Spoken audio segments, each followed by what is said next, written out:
Back in 1938, there was a man in Hungarian army named Karoly who was the best pistol shooter of his country. He won most of the major national and international championships. He seemed closest to winning the 1940 Tokyo Olympic Games gold medal, and that was his only dream. The focus of his life was to win the Olympic gold medal for his country, for which he had practiced for years. He wanted to make his hand the best shooting hand in the world. But all the dreams turned to dust one day. In 1938, in an army training camp, in an unfortunate accident, one hand grenade exploded in Karoly's right hand, his shooting hand. That grenade ended up not only his shooting hand, but his Olympic dream as well, the only goal of his life.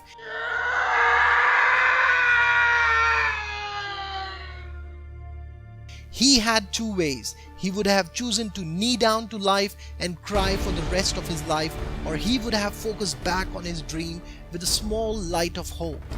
After 1 year in 1939, Karoly went to a national shooting championship in his country.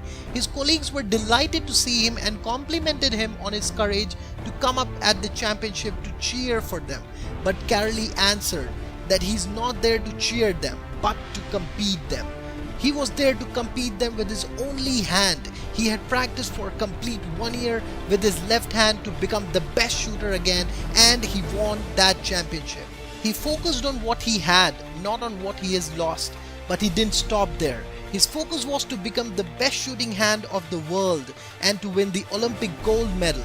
So he started training again with his only hand, and he concentrated his whole energy on 1940 Olympics. But 1940 Olympics got cancelled due to World War II. But he didn't lose hope, so he concentrated and trained again for 1944 Olympics. But unfortunately, they got cancelled too due to World War again. It was hard, very hard to see his Olympic dream fade away like a dust. But he kept practicing and prepared again for 1948 Olympics. He was 28 years of age in 1938, and in 1948 he was 38 years old. It was hard to compete with the new players with the new energies, but that didn't stop him. He went there. Best shooters from all over the world were competing with their best hand. He was the only one competing with his only hand, and the man with the only hand won. But he didn't stop there. In 1952 Olympics, he won the gold again and changed the history of Olympics. If you are determined, nothing can stop you to reach your goal.